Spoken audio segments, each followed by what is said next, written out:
pemirsa, apa kabar Anda hari ini? Berjumpa kembali dalam Berita Mataram hari ini. Sejumlah berita penting dan menarik lainnya telah kami siapkan untuk Anda dan berikut diantaranya. Panitia penyelenggara ibadah haji embarkasi Lombok melaporkan penambahan jamaah haji yang meninggal hingga 21 orang. Ribuan hektar tanaman tembakau di Lombok Tengah rusak akibat diguyur hujan. PPDB jalur zonasi dinilai tidak efektif. Sejumlah sekolah negeri di Lombok Barat sepi peminat. Bersama saya Rahayu Japar, inilah Berita Mataram selengkapnya.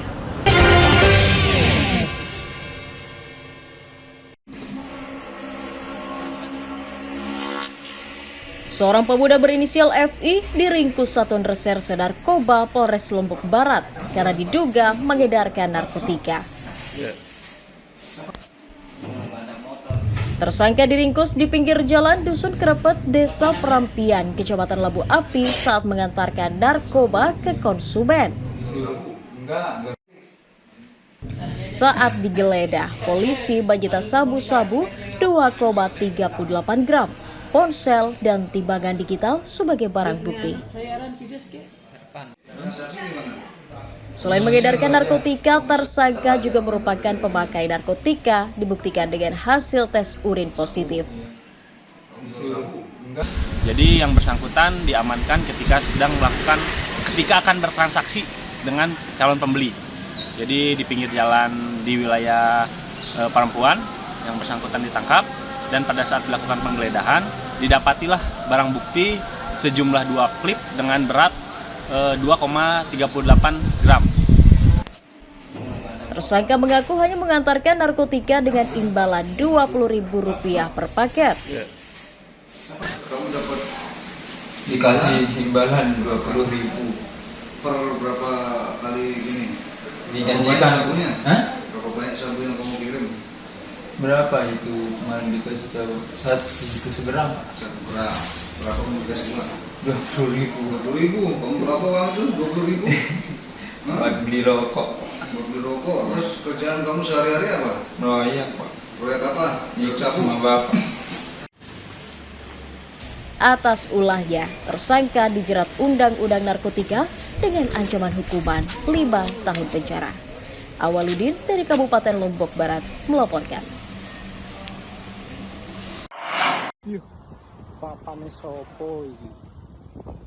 Aksi seorang kakek yang diduga sedang merekam bagian sensitif wisatawan yang berjemur di Pantai Kuta Mandalika viral di media sosial dan disoroti oleh masyarakat.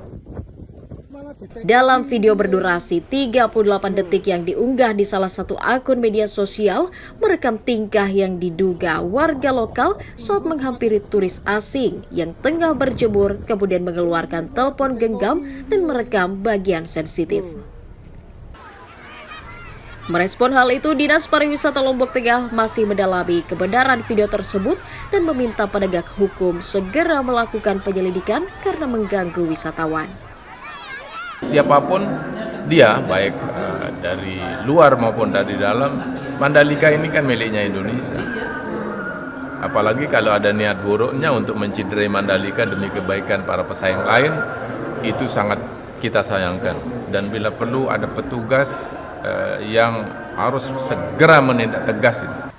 Polisi juga diminta memanggil dan membina warga yang dimaksud agar kasus serupa tidak terulang karena mencoreng citra pariwisata di NTB.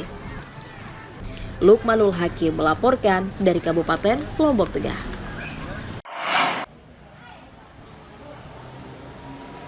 Kondisi Anah, 40 tahun, warga kampung Sarukmas Bage Utara, Lombok Timur, yang menjadi korban penganiayaan suaminya, terus membaik dalam perawatan medis. Korban telah menjalani operasi bedah di Rumah Sakit Umum Sujodo Selong karena mengalami luka parah di leher dan wajah.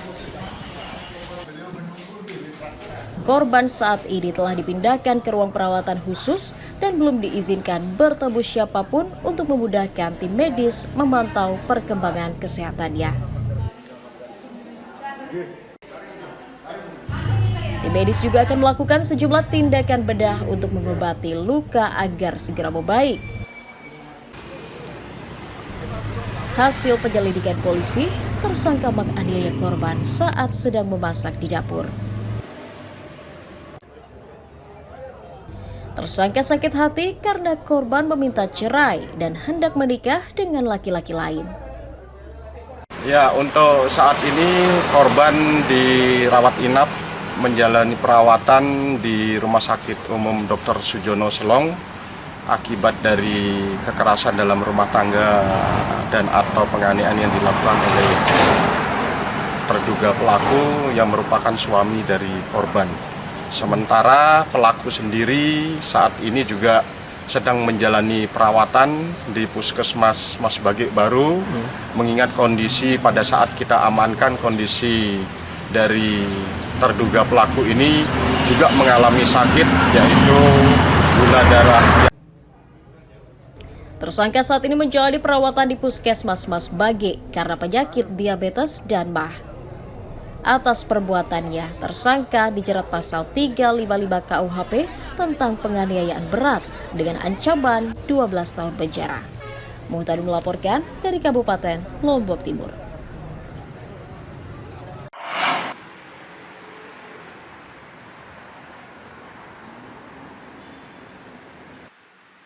Penyelenggara ibadah haji embarkasi Lombok kembali melaporkan tambahan jumlah jemaah haji asal Nusa Tenggara Barat yang meninggal di Tanah Suci Mekah. PPIH mencatat 7 jemaah haji asal NTB meninggal pekan ini usai melaksanakan seluruh rangkaian ibadah haji. Mereka sebagian besar merupakan jemaah haji lanjut usia yang mengidap penyakit bawaan dan merupakan kelompok beresiko. Seluruh jemaah haji yang meninggal telah dimakamkan di Kota Mekah sesuai kesepakatan dengan pihak keluarga. Hingga kini total jemaah haji yang meninggal seluruhnya berjumlah 21 orang. Kita yang wafat sampai dengan hari ini cukup banyak, sudah mencapai 21 jamaah yang wafat. Dari Kabupaten Lombok Timur itu ada 2 orang jamaah, kemudian dari Kabupaten Lombok Tengah itu 1, Lombok Barat itu 4 orang jamaah, Kabupaten Bima ada 5 orang jamaah, Kabupaten Dompu 2 orang, kemudian dari Kabupaten Sumbawa Barat itu 3 orang jamaah, Kota Bima 1 orang jamaah, dari Mataram 1 orang, dan dari Kabupaten Sumbawa itu ada 2 orang jamaah. Jamaah-jamaah yang wafat ini memang sudah punya penyakit bawaan dari daerah, kemudian dipicu di situ oleh capek fisik ya, karena kan ibadah haji itu juga ibadah fisik ya. Jadi itu juga memicu penyakit jamaah itu bisa kambuh lagi. PPIHK saat ini terus mengoptimalkan pelayanan dan pengawasan terhadap kesehatan jemaah haji asal Nusa Tenggara Barat menjelang kepulangan mereka ke tanah air pekan depan.